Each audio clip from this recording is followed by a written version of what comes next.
My son's been collecting chicken teeth. I just wish I knew what they really were before it was too late. A few years ago, I bought a farm for me and my son.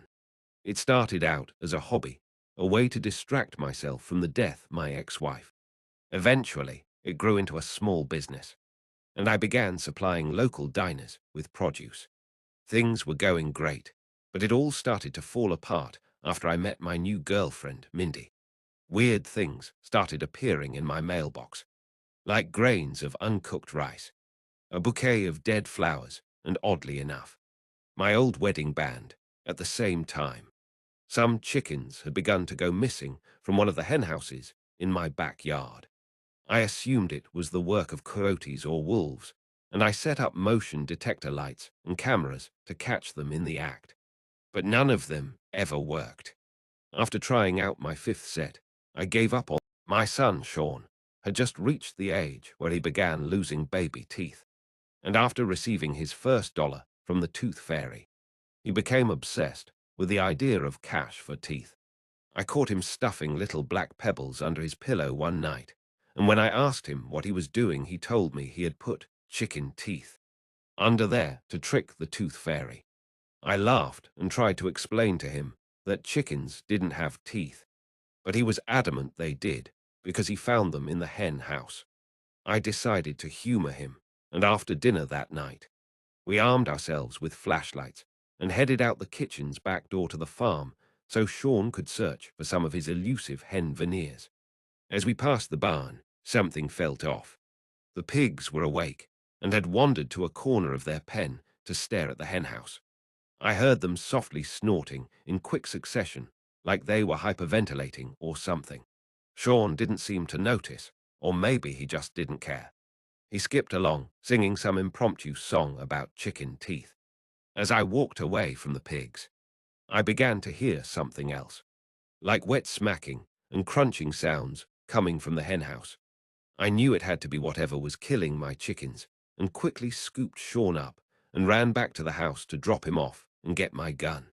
I raced back to the henhouse, rifle ready in my hands, but I couldn't hear the munching anymore.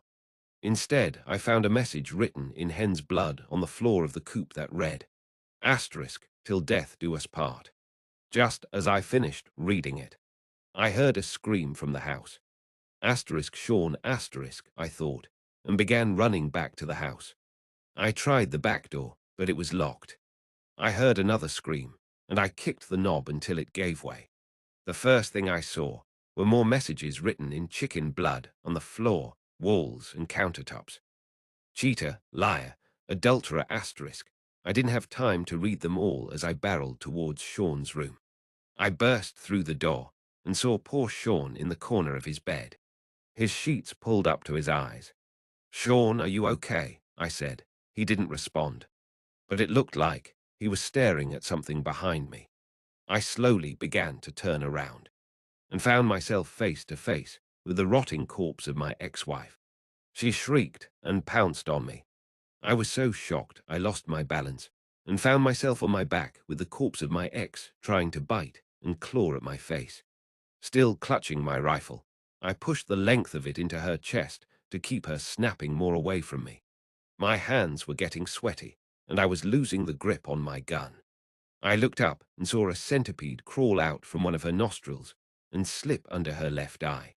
All of a sudden, she stopped biting, and her head began to violently shake around like a cocktail mixer. She opened her mouth, and a sea of bugs and insects flooded out. Covering my face, I rolled over, dropping my rifle to wipe bugs off my face and out of my mouth.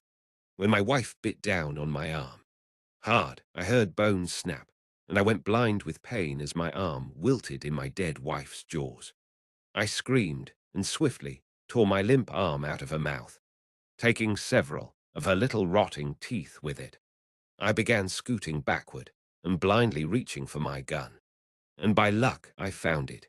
I put the stock to my shoulder, rested the barrel on my shattered arm, and fired into her face, sending her nose somewhere into the depths of her skull. The thing sputtered on the floor, while viscous and bugs oozed out of its new face hole. I ran over to the bed, grabbed Sean with my good arm, and sped outside the house. My ex-wife's wails followed us all the way out to my truck and were only muted by the radio blaring to life.